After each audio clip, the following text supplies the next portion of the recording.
झाली 15 मिनिटं झाली। प्रश्न क्रमांक 2 अध्यक्ष महोदय, प्रश्न क्रमांक 2। अध्यक्ष महोदय छापल्या झाली 16 मिनिटं एका प्रश्नावर झाली। अध्यक्ष महोदय, माननीय गृहमंत्री आणि मुख्यमंत्री महोदय देखील इकडे आहेत। या ड्रग्सच्या संबंधी वारंवार या सभागृहामध्ये आपण चर्चा करतो आणि या उत्तरामध्ये मंत्री महोदय आपण म्हटलंय की झिरो टॉलरन्स प्रमाणे आम्ही या सगळ्या प्रकरणामध्ये जर कोण पोलीस अधिकारी सापडले तर आपण निलंबित करू आणि या सगळ्या नवीन मोहीम तुम्ही आणताय की ड्रग फ्री मुंबई। वारंवार सतत सातत्याने लोकप्रतिनिधींनी पोलीस ठाण्याला किंवा वरिष्ठ पोलीस पदाधिकाऱ्यांना ज्या ज्या ठिकाणी ड्रग्ज विकलं जातं याची माहिती दिल्यानंतर देखील तिथे तात्काळ कारवाई होत नाही।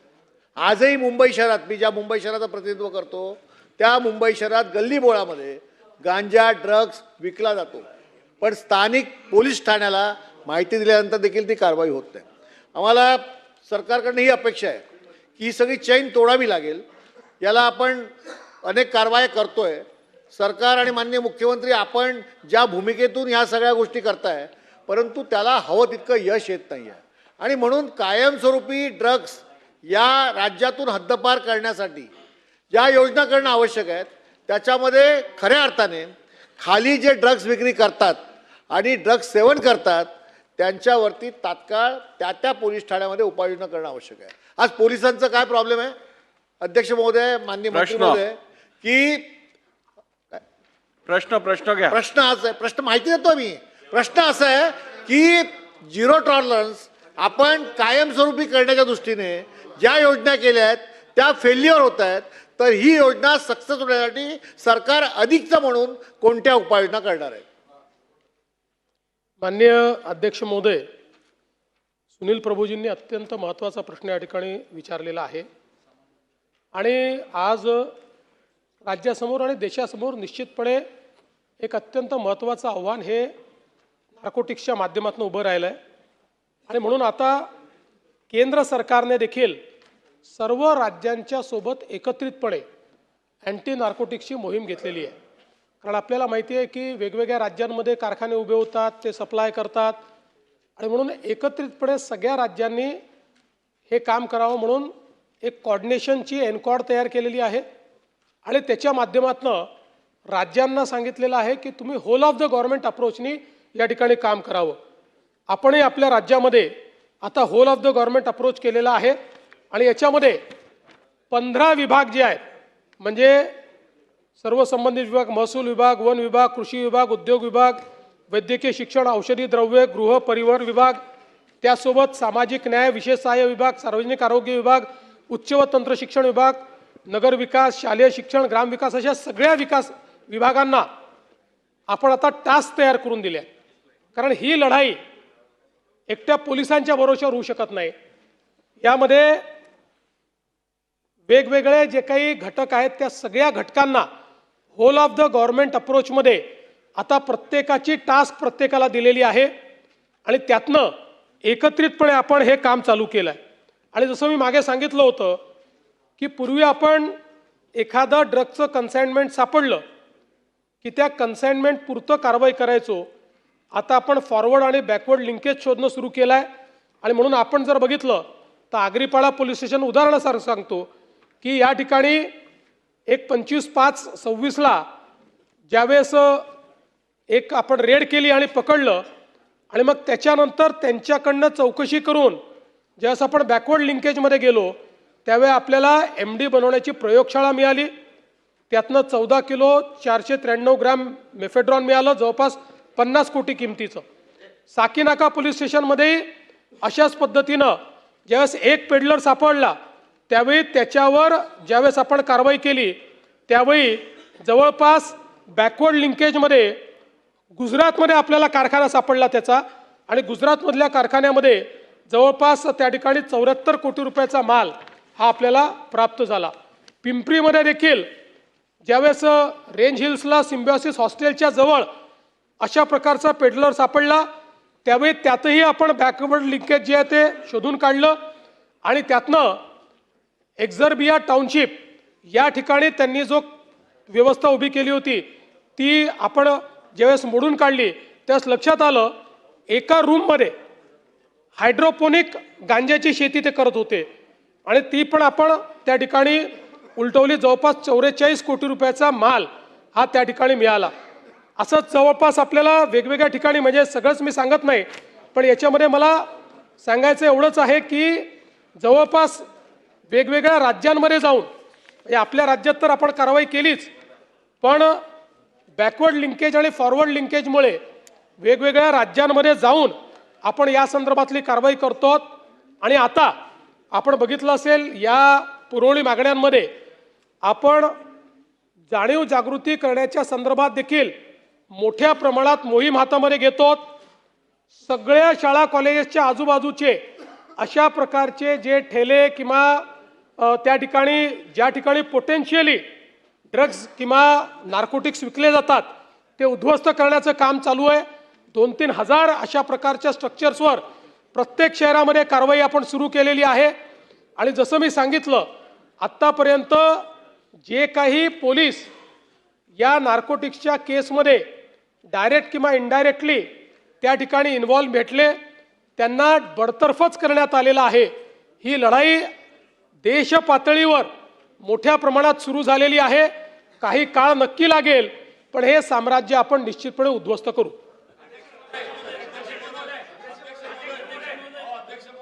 माननीय मुख्यमंत्री महोदयांच्या नेतृत्वात ड्रग्ज फ्री महाराष्ट्र आणि अध्यक्ष महोदय ज्या प्रकारे नार्कोटिक सेलच्या आणि विविध पहलूला लक्षात घेऊन अध्यक्ष महोदय जी कारवाई होत आहेत अतिउत्तम आहेत. अध्यक्ष महोदय आतापर्यंत या प्रकारच्या कारवाई कुठल्याही राज्य सरकारमध्ये आपण महाराष्ट्रात, मला सुद्धा अध्यक्ष महोदय इकडे 20 वर्ष होत आली आहे, मी पाहिलेलं नाही आहे ज्या देवेंद्रजीच्या माध्यमातून होत आहेत. पोलीस बडतर्फ करण्याचा जो निर्णय केला आहे तो उत्तम आहे. त्याचा अर्थ सुद्धा पोलीस शंकाच्या भोवऱ्यात आहे. अध्यक्ष महोदय हे जे माल पकडला जातोय त्यापैकीचा माल परत बाहेर येतोय का यासाठीची व्यवस्था सरकारच्या मनातमध्ये काय आहे किंवा शासन या संदर्भामध्ये काय निर्णय घेणार आहे? कारण याला आपण पुरावे म्हणून कोर्टात उपलब्ध करून द्यावे लागतात.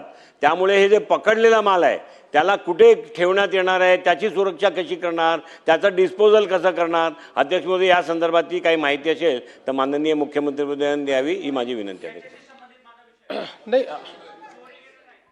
माननीय अध्यक्ष महोदय, मला हे देखील या सभागृहाला सांगितलं पाहिजे की या ड्रग्ज रॅकेटचा जो देशातला सगळ्यात मोठा सूत्रधार होता सलीम डोला, याला देखील आपण गेले काही वर्ष अटक करण्याचा प्रयत्न करत होतो. त्याच्याविरुद्ध रेड कॉर्नर नोटीस आपण काढली होती आणि फायनली या सलीम डोलालाही आपण अटक करून भारतामध्ये परत आणलेला आहे.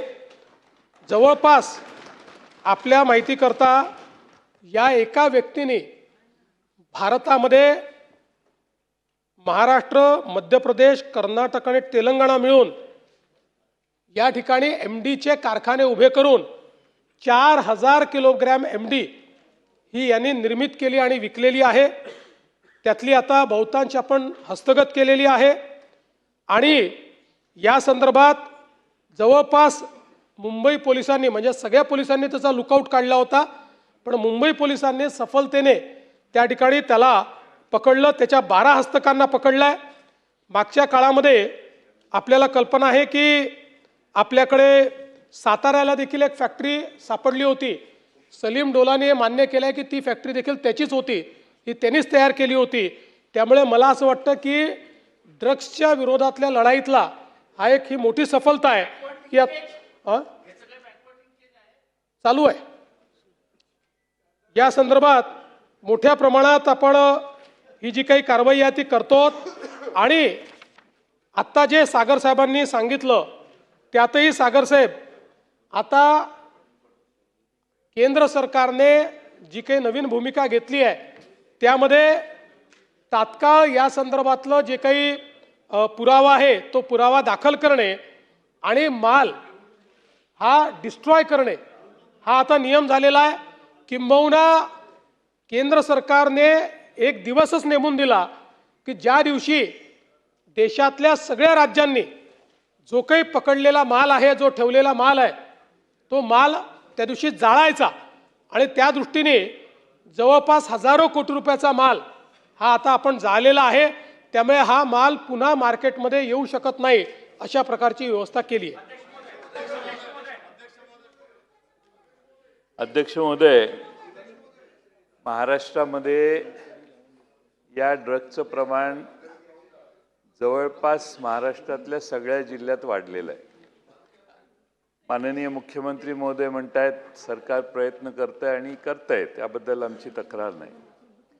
पण अनेक ठिकाणी पोलीस अधिकारी रेड करतात, जे सापडतात 8-9, माझ्या आष्ट्यात 8 जणांची अटक झाली आणि शेवटी दोघांच्याच नावाने गुन्हा नोंदवला, 6 जण सोडली.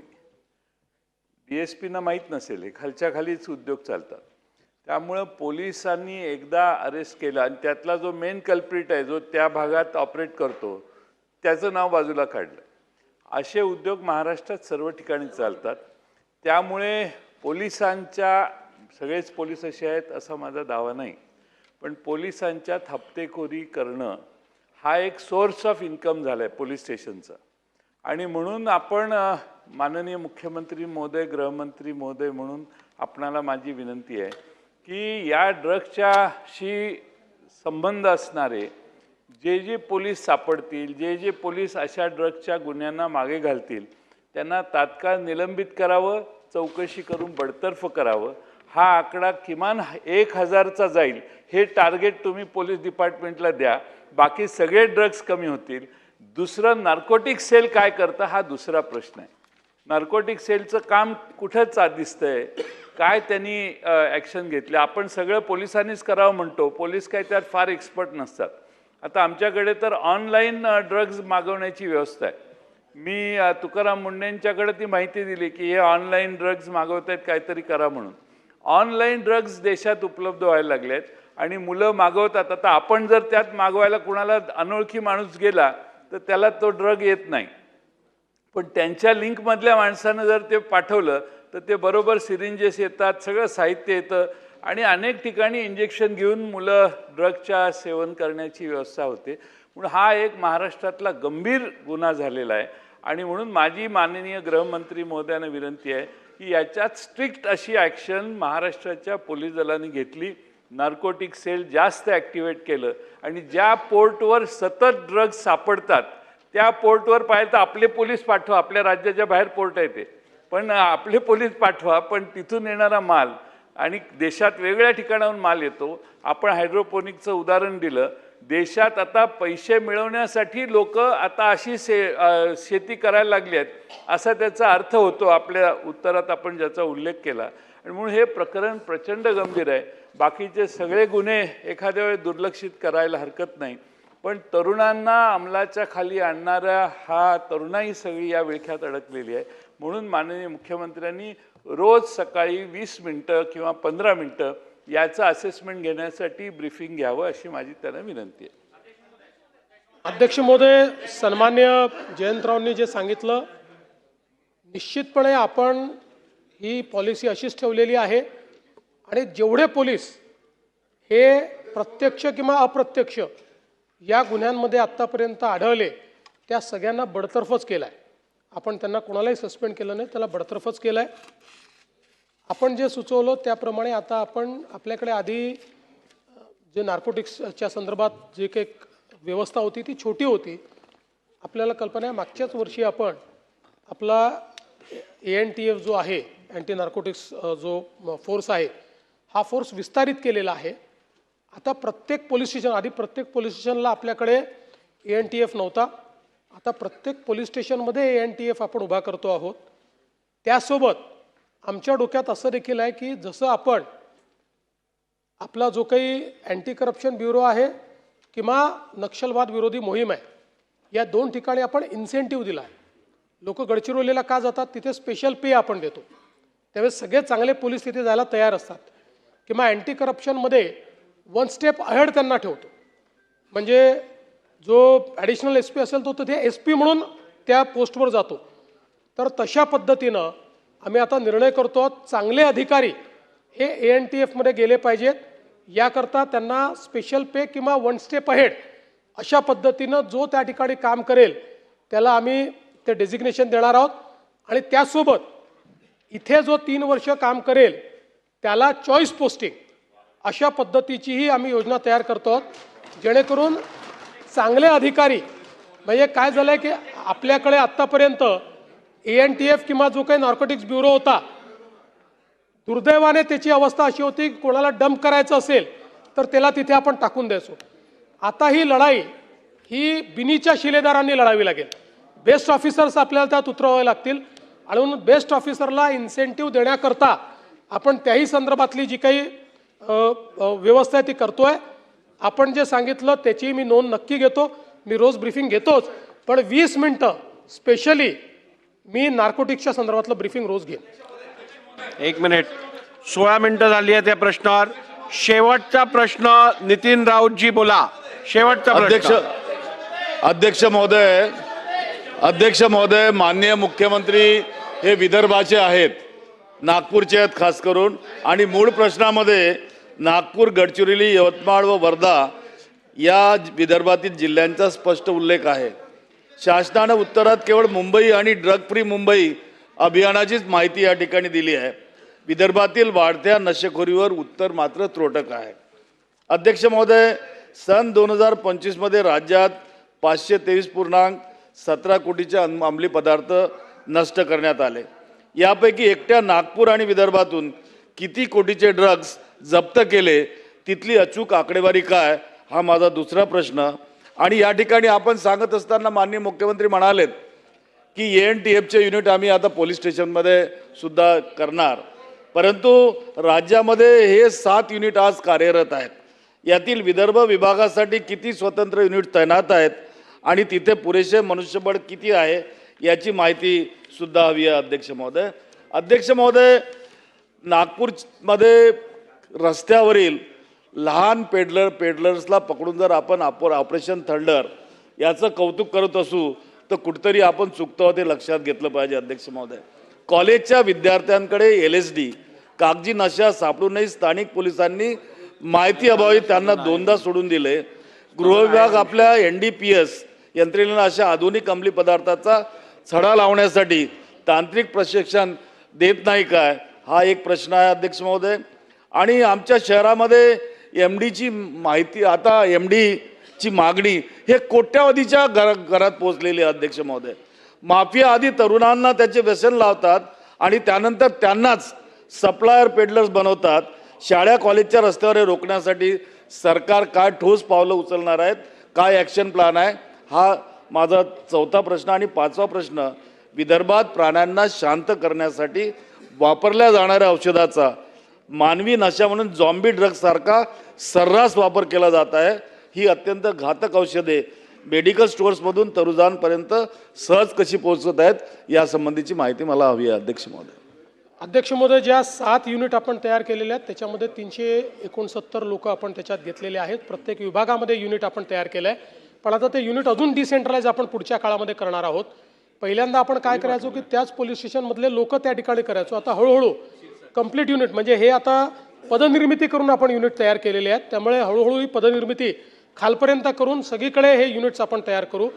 जसं प्रश्न याच्यामध्ये मुंबईचा विचारला म्हणून मी मुंबईचं सांगितलं की मुंबईमध्ये आता मोठ्या प्रमाणात जवळपास 3000 शाळा कॉलेजेसमध्ये आपण पुढच्या काळात कार्यक्रम घेतलेला आहे, ज्याच्यामध्ये जाणीव जागृती आहे, ज्याच्यामध्ये वेगवेगळ्या पद्धतीनं त्यांचा अँटी ड्रग्स कॅम्पेन आपण अशा प्रकारे आता जो कार्यक्रम हातात घेतला आहे हा राज्यातल्या सगळ्या शहरांमध्ये शाळा कॉलेजेसमध्ये ड्रग फ्रीच्या संदर्भात किंवा अँटी ड्रग्सच्या संदर्भात एक मोहीम आपण हातामध्ये घेतो, ज्यात त्यांना ड्रग्सचा सप्लाय कसा होतो, ड्रग्सचे काय हे होतात, बाहेर पडायचं असेल तर त्यातनं काय केलं पाहिजे, का माहिती दिली पाहिजे, अशा पद्धतीचा विचार देखील आपण करतो. त्यामुळे निश्चितपणे त्या संदर्भातली कारवाई जी आहे ती कारवाई आपण करू. आणि मला हे देखील सांगायचं आहे की आता आपण हाही निर्णय केलेला आहे की ड्रग्सच्या संदर्भात जे लोक माहिती देतील त्यांच्याकरता एक आम्ही अशी योजना तयार करतो की ज्या योजनेमध्ये त्यांना आम्ही पारितोषिक किंवा पुरस्कार तर देऊच, पण त्यांची आयडेंटिटी पण रिव्हील होणार नाही, अशा पद्धतीनं एक व्यवस्था आम्ही उभी करतो. त्यामुळे निश्चितपणे विदर्भामध्ये किंवा महाराष्ट्रातल्या सगळ्या भागांमध्ये या पद्धतीनं आपण कारवाई करून हा जो काही ड्रग्सचा मेनिस आहे किंवा ही जी काही नार्कोटिक्सची आता एक प्रकारे एक आपल्यासमोर आव्हान आहे, या आव्हानाचा सामना करण्याचा आपण प्रयत्न करू. 11:35 झालेली आहेत. 20 मिनिटं आपण या प्रश्नावर चर्चा केली आहे. मला वाटतं इतर प्रश्नांना पण न्याय द्यायची गरज आहे, त्यामुळे आता पुढे जाऊया. अध्यक्ष महोदय, आदरणीय मुख्यमंत्री जी, सरकार और पुलिस ड्रग को कंट्रोल करने के लिए बहुत अच्छा काम कर रही है, उसके लिए मैं आपका अभिनंदन करता हूं. मगर फिर भी मुंबई के अंदर, स्पेशली दक्षिण मुंबई के अंदर बहुत ड्रग्स बिक रहे हैं और बच्चे उसके अंदर आ रहे हैं. तो अध्यक्ष महोदय, मेरी आपसे एक निवेदन है कि एक मिनट रुकना भाई, एक मिनट. तरफ से बोलते हैं कि अरे भाई साहब, दो बेचे तो जा रहे हैं ना, इसको इनकार थोड़ी हो सकता है, इनकार थोड़ी हो सकता है. अध्यक्ष महोदय, ड्रग्स बिक रहा है, ये हकीकत है, पुलिस उसको कंट्रोल करने की कोशिश कर रही है. मेरा एक प्रश्न ये है कि इसको रोकने के लिए अगर किसी पुलिस स्टेशन में वारंवार अगर ड्रग वहाँ पर मिलता है तो उसके पुलिस स्टेशन के सीनियर के ऊपर कार्रवाई होनी चाहिए. आप करेंगे क्या? एक प्रश्न ये है अध्यक्ष महोदय. दूसरा प्रश्न ये है कि ड्रग्स में से बाहर निकलने के लिए बार बार असेंबली के अंदर प्रश्न उठाया गया है कि रिहेबिलिटेशन सेंटर बनने चाहिए. अध्यक्ष महोदय, रिहेबिलिटेशन सेंटर नहीं है, 3 रिहेबिलिटेशन सेंटर मुंबई में इमीडिएटली चालू होना चाहिए, वो किसी हॉस्पिटल के अंदर, ताकि फ्री के अंदर रिहेबिलिटेशन सेंटर हो सकता है. आव्हाड साहेब, त्यांनी पोलिसांना धन्यवाद दिले, याचा आपल्याला जरी त्रास झाला असला तरी मुंबई पोलिसांचं अभिनंदन याकरता केलं पाहिजे की देशभरातल्या राज्यांमध्ये मुंबई पोलिसांनी ऑपरेशन केले. देशभरात म्हणजे केवळ मुंबईत नाही, तर देशातल्या 4-5 राज्यात जाऊन MDचे त्या राज्यातले, तेलंगणात आपण उद्ध्वस्त केलं, गुजरातमध्ये आपण उद्ध्वस्त केलं, UPमध्ये जाऊन आपण उद्ध्वस्त केलं, आणि म्हणून त्यांनी त्या संदर्भात आपलं अभिनंदन केलं आहे. आणि तुम्ही पण केलं पाहिजे. जे चांगलं आलं त्याला, जे वाईट आहे त्याचं मी समर्थन करत नाही. त्यामुळे निश्चितपणे आपण जी मागणी केली आहे, ज्या पोलीस स्टेशनमध्ये वारंवार अशा प्रकारच्या घटना घडत असतील तिथल्या PIवर कारवाई ही केली जाईल. आणि दुसरा आपण काय म्हटलं होतं, दुसरा हा मुद्दा सर्वात महत्त्वाचा आहे. रिहॅबिलिटेशन सेंटर हे केल्याशिवाय आपण आपले जे तरुण आहेत यातनं बाहेर काढू शकत नाही. या संदर्भात तात्काळ रिहॅबिलिटेशन सेंटर करता जागा उपलब्ध करून द्यावी, अशा पद्धतीनं महानगरपालिकेला निर्देश देण्यात येतील आणि लवकरात लवकर रिहॅबिलिटेशन सेंटर सुरू करण्यात येईल. अध्यक्ष महोदय, पूर्वी कुठेतरी ही गांजा विक्री